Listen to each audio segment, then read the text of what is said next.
Properties हैं उन पे बहुत टाइम लगाया है फोरियर ट्रांसफॉर्म की, वो है कॉन्वोल्यूशन और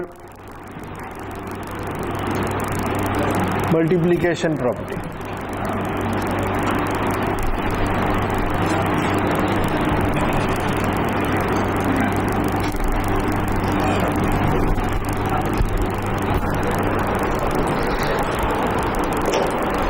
इसलिए कि ये दोनों बहुत इंपॉर्टेंट है, इनको समझना ज़रूरी है क्योंकि इनकी एप्लीकेशन बहुत ज़्यादा है। ठीक है, तो हम क्या कह चुके हैं, अगर आपको याद हो, अगर आपके पास दो सिग्नल्स हैं एक्स टी और वाई टी, उनके फोरियर ट्रांसफॉर्म है एक्स जे ओमेगा और वाई जे ओमेगा, तो फिर अगर हम इन दोनों सिग्नल्स को कन्वॉल्व कर दें तो इनके फोरियर ट्रांसफॉर्म मल्टीप्लाई जाते हैं, और अगर इन दोनों सिग्नल्स को मल्टीप्लाई कर दें तो फिर इनके फोरियर ट्रांसफॉर्म कन्वॉल्व हो जाते हैं।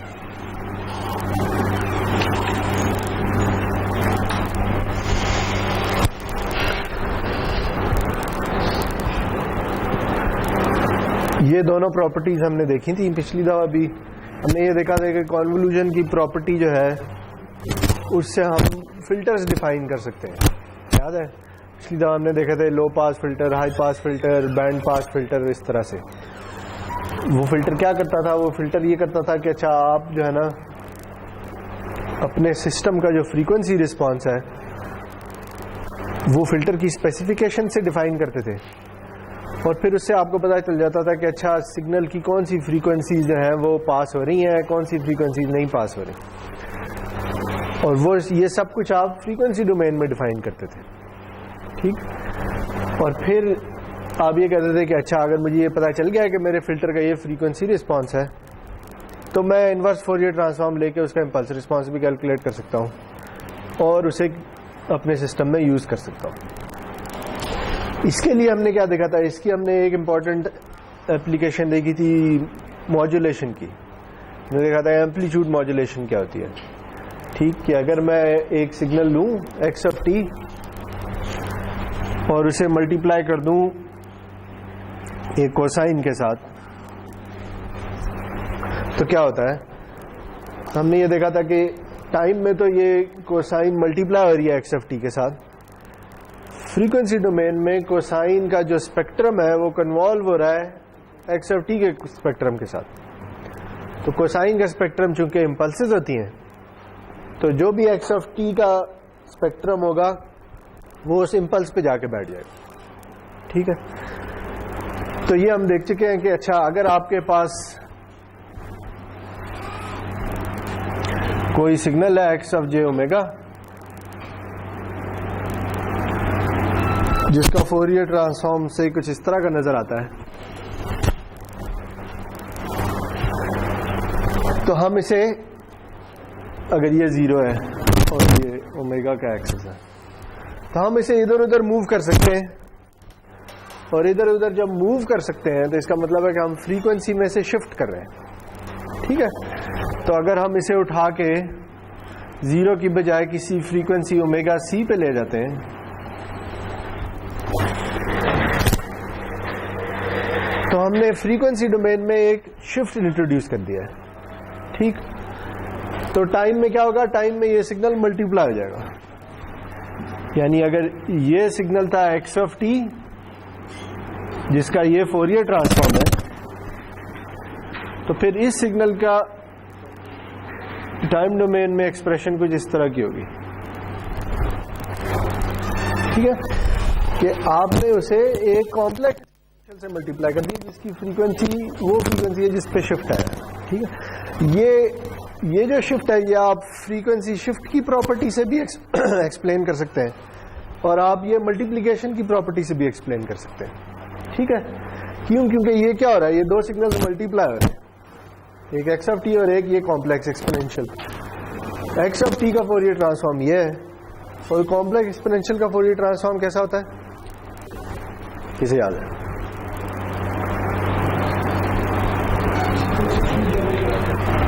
है जी, इसका फोरियर ट्रांसफॉर्म किस तरह का होता है?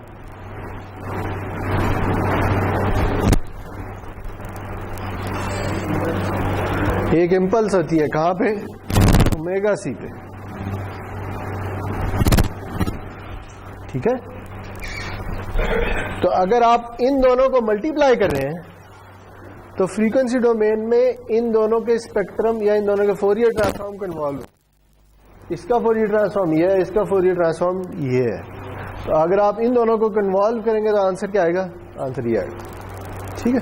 क्योंकि अगर आप इम्पल्स के साथ किसी सिग्नल को कन्वॉल्व करें तो वही सिग्नल आता है, सिर्फ वो शिफ्ट हो जाता है उस इम्पल्स की लोकेशन पे। तो ये 0 पे था और ये उठ के ओमेगा सी पे चला जाएगा, ठीक है। अच्छा जी, तो इसकी एक एप्लीकेशन और ये है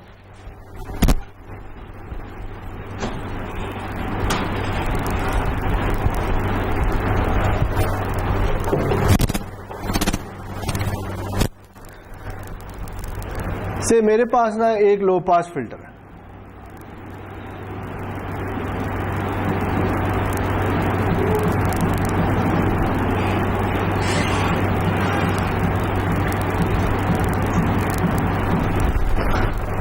ठीक है जी, जो इस तरह का नजर आता है। उसकी cut off frequency omega naught है, मतलब कि ये माइनस ओमेगा नॉट से ओमेगा नॉट वाली फ्रीक्वेंसी जाने देता है, बाकी सबको रोक लेता है, ठीक है। अच्छा, और मेरे पास ये सिग्नल है से कुछ इस तरह का,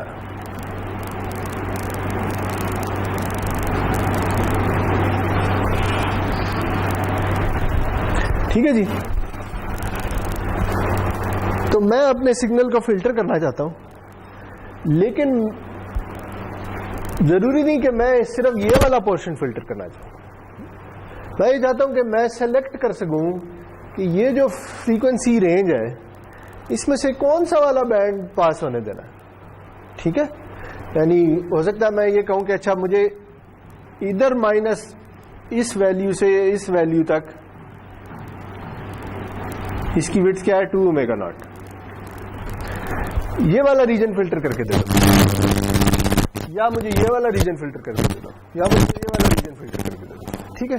यानी मैं एक ऐसा फ्लेक्सिबल फिल्टर बनाना चाहता हूं कि जिसे मैं ट्यून कर सकूं कि वो कौन सा वाला पोर्शन मुझे फिल्टर करके देता है, ठीक है। लेकिन है मेरे पास एक लो पास फिल्टर। एक तो तरीका ये है ना कि आप बहुत से फिल्टर बना लें, ठीक है, हर सेंटर फ्रीक्वेंसी वाला एक फिल्टर बना लें और आपको जो रिक्वायरमेंट दी जाती है वो वाला फिल्टर यूज कर लें, ठीक है।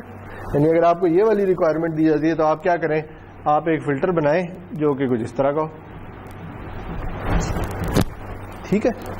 एक तो काम ये कर सकते हैं, लेकिन इसका मसला क्या है, इसका मसला ये है कि बहुत से फिल्टर चाहिए होंगे।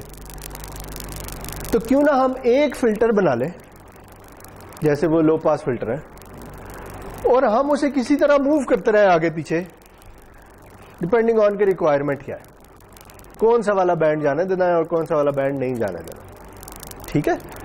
तो मैं करना क्या चाह रहा हूं, मैं करना ये चाह रहा हूं कि ये एक फिल्टर है, तो या तो मैं फिल्टर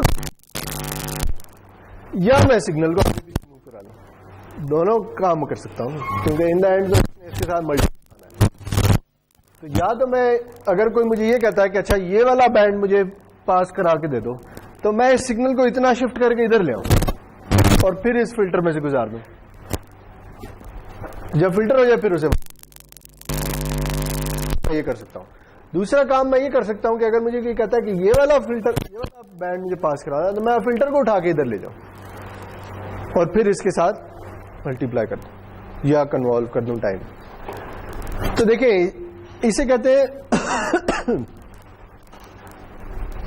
इसका नाम है जी फ्रीक्वेंसी सेलेक्टिव फिल्टरिंग।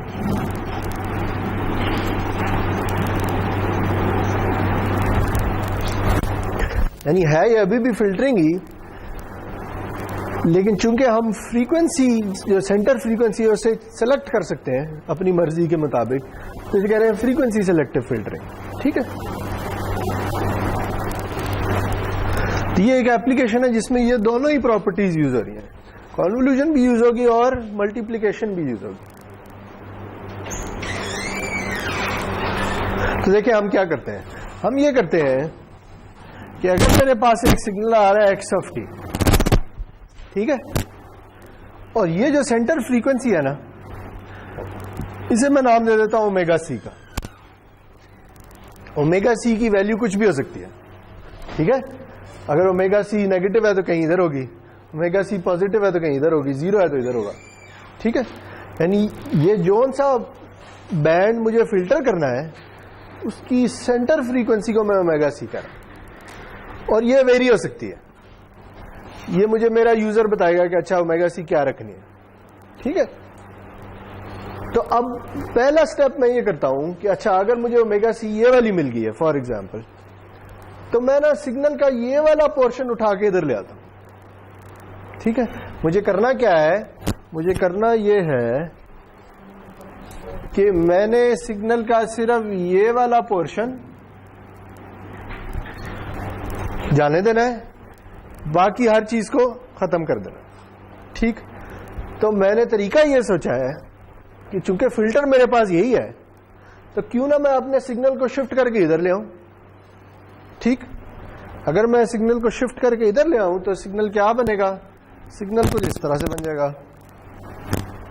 अगर मैं उसी तरह से ड्रॉ कर सकूं तो कुछ इस तरह से हो जाएगा, ठीक है। यानी जोन सा वाला पोर्शन मुझे फिल्टर करवाना है, वो मैं उठा के इधर ले आऊं, तो ये इसे शिफ्ट कर दिया बेसिकली, ठीक है जी।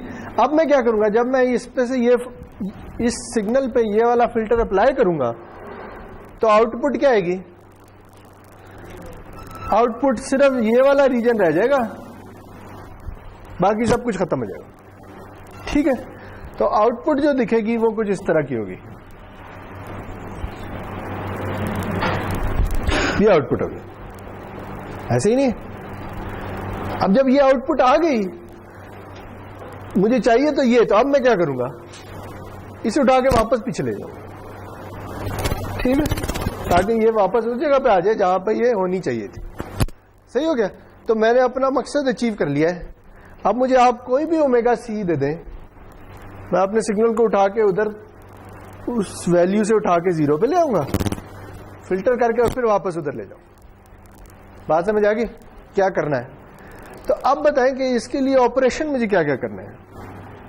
मेरे पास इनपुट जो है ना वो है एक्स ऑफ टी। तो पहला काम मुझे क्या करना है, मुझे शिफ्ट करवाना है। कितने से शिफ्ट करवाना है? जो ओमेगा सी की वैल्यू है। तो शिफ्ट करने के लिए मुझे टाइम में क्या करना होगा? ये तो फ्रीक्वेंसी में शिफ्ट हो रहा है, तो टाइम में क्या करूंगा मैं? इस एक्स ऑफ टी को क्या करूंगा कि ये फ्रीक्वेंसी में शिफ्ट हो जाए। इसे एक कॉम्प्लेक्स एक्सपोनेंशियल से मल्टीप्लाई कर देंगे, ठीक है। यानी एक्स ऑफ टी को मल्टीप्लाई कर देंगे किसके साथ? E of J omega C T के साथ, ठीक है। जब ये टाइम में मल्टीप्लाई होगा तो फ्रीक्वेंसी में शिफ्ट हो जाएगा। बात समझ आ गई? अच्छा, जब शिफ्ट हो गया अगला काम क्या करना है?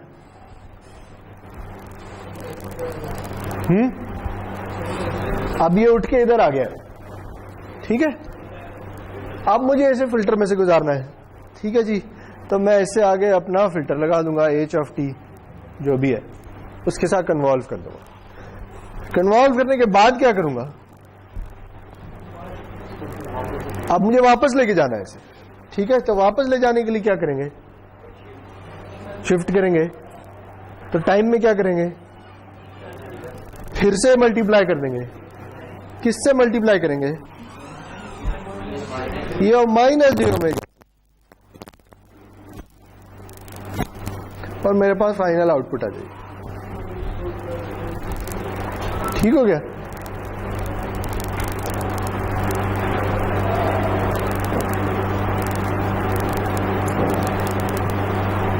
सही दीदी, ये प्रोसेस समझ आ गया? ये क्या हो रहा है? ठीक है। यानी पहले स्टेप में आप इधर उठ के इधर आ गए, इस पूरे सिग्नल को आपने शिफ्ट कर दिया। दूसरे स्टेप में आपने चूंकि कॉन्वोल्यूशन किया टाइम में किसी फिल्टर के साथ, तो फ्रीक्वेंसी डोमेन में मल्टीप्लिकेशन हो जाएगी। जो ये फिल्टर जितनी इसकी विड्थ है इतनी पास हो जाएगी और ये आ जाएगा, बाकी सब कुछ जीरो हो जाएगा, ठीक है। तो आउटपुट कुछ इस तरह की हो जाएगी। ठीक है जी।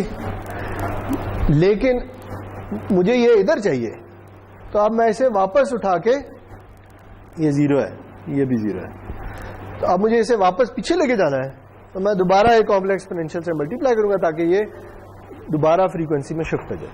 ठीक है, तो इस सारे प्रोसेस का फायदा क्या है? सारे प्रोसेस का फायदा ये है कि मेरा फिल्टर नहीं चेंज हो रहा, मुझे सिर्फ एक ये चीज चाहिए। ये क्या है? ये असल में एक कोसाइन और साइन है। ऐसे ही ना कॉम्प्लेक्स एक्सपोनेंशियल क्या होता है? Cosine of something plus J sine of something. क्या बैटरी खत्म हो गई?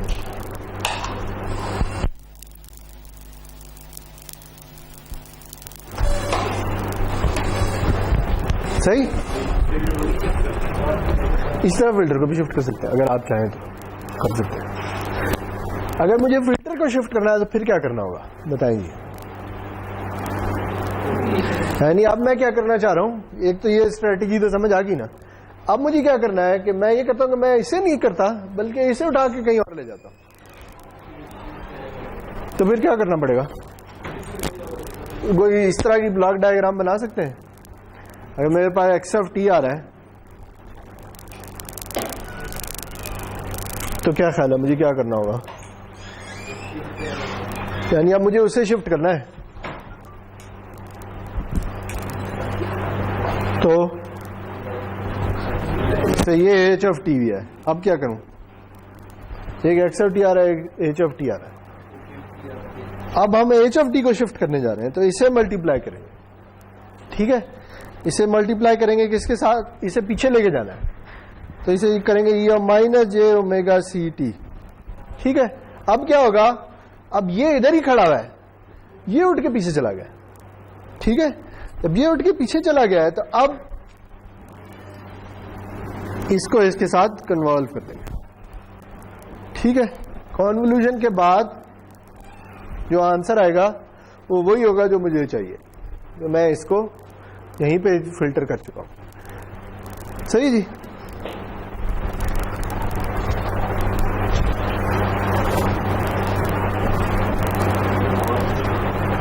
तो आप ये भी कर सकते हैं, वो भी कर सकते हैं, लेकिन इसमें एक मसला है। इसमें मसला ये है कि ये जो एच ऑफ टी है ना, ये तो आपका सिस्टम है। ठीक है, यूजुअली जब आप कोई कॉन्टिन्यूअस सिस्टम या एनालॉग सिस्टम यूज कर रहे हो ना, तो ये एच ऑफ टी बन रहा होगा किसी हार्डवेयर कंपोनेंट से, कोई कैपेसिटर, रजिस्टर, इंडक्टर, कोई इस तरह की चीजें लगी हुई होंगी। ठीक है, समझ आ रही बात? कोई इस तरह की चीज लगी होगी कि जिसका impulse response H of T है। ठीक है, एच ऑफ टी क्या होता है याद है? एच ऑफ टी क्या होता है? Impulse response. कैसे निकालते होते हैं? अगर किसी सिस्टम को एक इंपल्स इनपुट दे दें तो जो भी उसकी आउटपुट आएगी वो इंपल्स रिस्पॉन्स होगा। ठीक है, तो अब एक सिस्टम में मैं ऐसी फॉर एग्जांपल ड्रॉ कर रहा हूं, मुझे नहीं पता क्या है, लेकिन से एक कैपेसिटर लगा हुआ है और इसके आगे कोई इंडक्टर लगा हुआ है। ठीक है, ये एक सिस्टम है। ठीक है जी, जिसे आप इनपुट देते हैं और इससे आउटपुट ले लेते हैं। फॉर एग्जांपल अगर आप इनपुट यूनिट इंपल्स दें तो आउटपुट इंपल्स रिस्पॉन्स आएगी। ठीक है, अगर आप कोई और इनपुट देंगे तो उसकी कोरिस्पॉन्डिंग आउटपुट आ जाएगी। तो ये जो हम कह रहे हैं कि एच ऑफ टी को इसके साथ मल्टीप्लाई कर दो, ये प्रैक्टिकली पॉसिबल नहीं है, क्योंकि प्रैक्टिकली एच ऑफ टी लेने के लिए क्या करना पड़ेगा? इनपुट की जगह यूनिट इंपल्स देनी पड़ेगी, जो कि हम नहीं कर सकते। इनपुट पे तो इनपुट आ रही है, एक्स ऑफ टी आ रहा ना। बात समझ आ रही है? मैं ये कहना चाह रहा हूं कि ये ब्लॉक डायग्राम वाइज तो ये दोनों चीजें वैलिड है, लेकिन प्रैक्टिकली ये वैलिड नहीं है, क्योंकि practically H of T exist नहीं करता। एच ऑफ टी की जगह एक सिस्टम है, एच ऑफ टी उसका इंपल्स रिस्पॉन्स है। ठीक है, तो अभी हम इंपल्स रिस्पॉन्स के साथ तो नहीं खेल रहे, हम तो इनपुट के साथ खेल रहे हैं। तो ये जो हम कह रहे हैं कि अच्छा इंपल्स रिस्पॉन्स को इसके साथ मल्टीप्लाई कर दो, ये प्रैक्टिकली पॉसिबल नहीं है इस सिस्टम के साथ। इस सिस्टम को चेंज करेंगे तब शायद पॉसिबल है। ठीक है, इधर क्या हो रहा है कि इधर ये सिस्टम नहीं चेंज हो रहा, इस सिस्टम के पीछे हमने एक और चीज लगा दी है जो किसी तरह सिग्नल को इसके साथ मल्टीप्लाई कर देती है, और सिस्टम के बाद एक और चीज लगा दी है जो उसके कॉन्जुगेट के साथ मल्टीप्लाई कर देती है। तो ये प्रैक्टिकल ये पॉसिबल है, ये पॉसिबल नहीं है। थियोरेटिकली दोनों एक ही चीजें हैं, इन दोनों की आउटपुट एक ही होगी। बात समझ आ गई?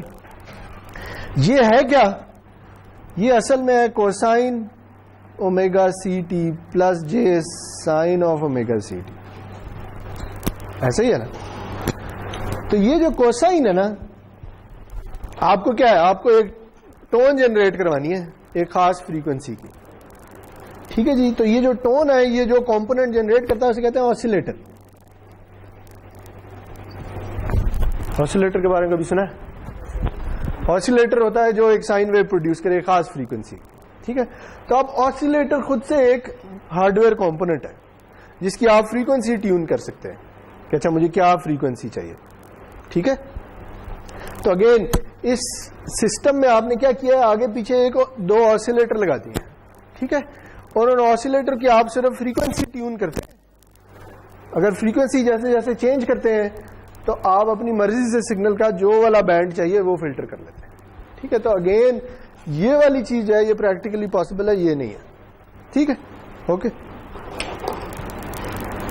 अच्छा मुझे ये बताएं,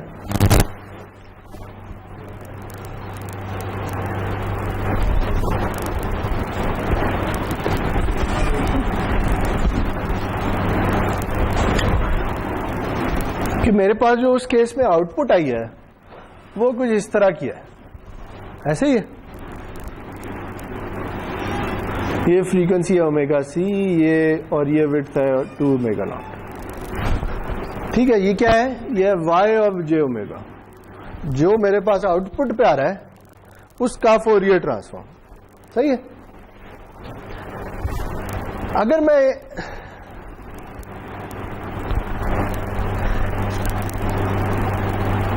अगर मैं ये कर दूं, यानी मैं जो आउटपुट आ रही है, पहले तो ये बताएं कि ये आउटपुट कॉम्प्लेक्स है या रियल है? ये मारदा ही पूछ लेता हूं, ये रियल है या कॉम्प्लेक्स है? कैसे पता चला आपको? हाँ? इमेज ना हो तो रियल होती है, इमेज हो तो रियल होती है। हाँ जी, ये रियल है या कॉम्प्लेक्स है? कॉम्प्लेक्स है। रियल सिग्नल का फोरियर ट्रांसफॉर्म कॉन्जुगेट सिमेट्रिक होता है, याद है, ठीक है। जो पॉजिटिव साइड पे हो नेगेटिव साइड पे उसका मिरर नजर आ रहा होता है, वो रियल है। तो ये नहीं है ना, इसलिए तो ये रियल नहीं है, ये कॉम्प्लेक्स है। ठीक है, जो रियल सिग्नल होता है उसका फोरियर ट्रांसफॉर्म कॉन्जुगेट सिमेट्रिक होता है, याद रखें। ये अभी कॉन्जुगेट सिमेट्रिक नहीं है, ठीक। मैं ये कह रहा हूं कि अच्छा चलो ये तो पता चल गया कि y ऑफ टी कॉम्प्लेक्स है। अगर मैं y ऑफ टी का रियल पार्ट ले लूं, ठीक है, तो अब जो मेरे पास यहां पे चीज आ रही होगी ये तो रियल ही होगी ना, क्यों मैंने उसका रियल पार्ट ले लिया। जो भी सिग्नल आ रहा था y ऑफ टी उसका मैंने रियल पोर्शन ले लिया। तो मुझे ये बताएं कि इधर क्या होगा अगर मैं इस सिग्नल को एक नया नाम दे देता हूं, से ये z ऑफ टी है, ठीक है। यानी y ऑफ टी आ रहा था, y ऑफ टी कॉम्प्लेक्स है, हमें ये देख के ही नजर आ रहा है कि ये कॉम्प्लेक्स है। अगर मैं उसका रियल पार्ट ले लूं y ऑफ टी का, तो इसके साथ क्या होगा, यानी z ऑफ जे ओमेगा किस तरह का होगा, कोई आइडिया है?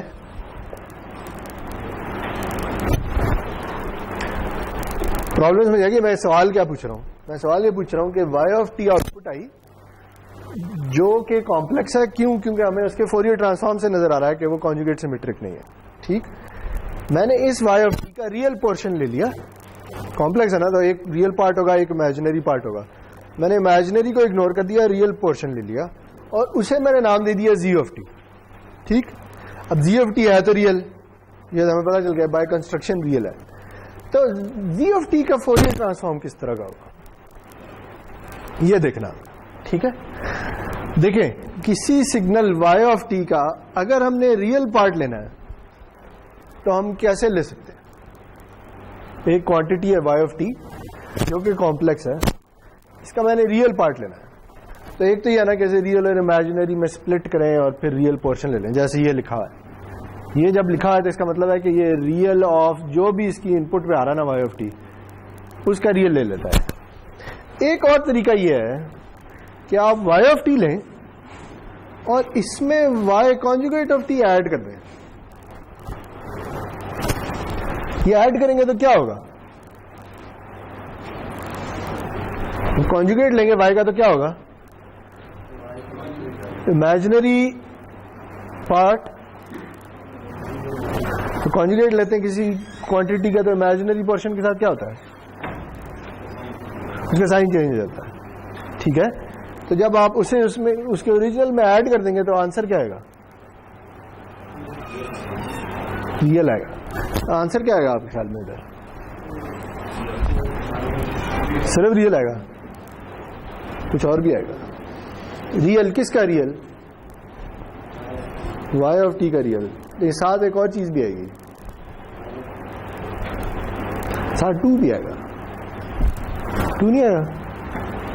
ये समझ आ रही है मैं क्या कर रहा हूं, देखें एक मेरे पास कॉम्प्लेक्स नंबर है x प्लस जे ओमेगा, ठीक है, इसमें मैं इसी का कॉन्जुगेट ऐड कर देता हूं, ठीक है, तो इसका कॉन्जुगेट क्या होगा, x माइनस जे ओमेगा। ये अगर मैं इसमें ऐड कर दूं तो क्या होगा, ये कैंसिल नहीं हो जाएंगे, तो रह क्या जाएगा 2x। 2x क्या है, 2 times real portion of this number, ठीक है, तो यही आ जाएगा ना। और अगर मैं इसे 2 से डिवाइड कर दूं तो ये 2 खत्म हो जाएगा, ठीक है। तो किसी सिग्नल का अगर आप रियल पार्ट ले लें तो वो ऐसे ही है कि आपने उसमें उस सिग्नल में उसको ऐड कर दिया और 2 से डिवाइड कर दिया। बात समझ आई, यानी z ऑफ t असल में इसके इक्वल है, ठीक हो गया, ये समझ आ गया ये क्या हुआ है, ठीक है। तो अब बताएं z ऑफ f या z ऑफ j ओमेगा क्या होगा, क्या ख्याल। अब तो हम फोरियर ट्रांसफॉर्म की प्रॉपर्टीज पढ़ चुके हैं, बताएं जी।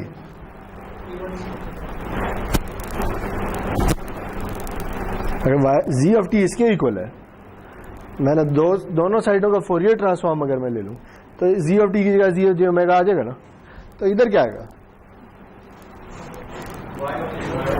y of j omega plus y conjugate of minus j omega divide by, ये आ जाएगा, ठीक है। क्यों, क्योंकि ये हमने कैसे निकाला है, अगेन प्रॉपर्टी यूज किया। क्या कौन कौन सी प्रॉपर्टी यूज की है, एक तो लीनियरिटी की प्रॉपर्टी है कि अगर किसी नंबर को स्केल कर दें तो उसका फोरियर ट्रांसफॉर्म भी उसी नंबर से स्केल हो जाता है। अगर 2 सिग्नल्स ऐड कर दें तो उनके फोरियर ट्रांसफॉर्म भी ऐड हो जाते हैं। किसी सिग्नल को कॉन्जुगेट कर दें तो उसका फोरियर ट्रांसफॉर्म कॉन्जुगेट भी हो जाता है, रिवर्स भी हो जाता है, ठीक है। बात समझ आ गई। आप बताएं जी, अब तो पता चल गया है, तो इसकी शक्ल किस तरह की होगी अगर मैंने इसे ड्रॉ करना तो। z ऑफ j ओमेगा किसके इक्वल है, इसके इक्वल है,